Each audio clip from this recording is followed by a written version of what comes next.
Good morning po. Ayan, kain po tayo ng almusal. Pansit, sotanghon, at ito, masarap po na puto na bigas.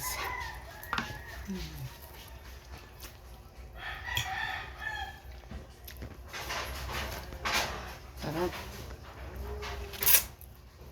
Paborito ko po ng pansit. Kasi ito ang sarap. Pag kinagat mo po, malagkit-lagkit.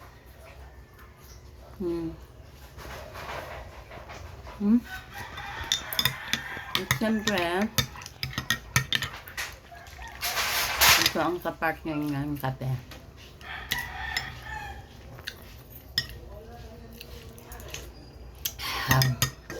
Init. Ako po 2 beses po nagkakape sa isang araw. Isa sa umaga, isa sa hapon.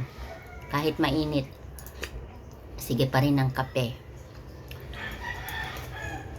Ang kapeng matapang, kailanman di ako iniwan. Kain na po tayo. Have a good day everyone. God bless us all. Bye.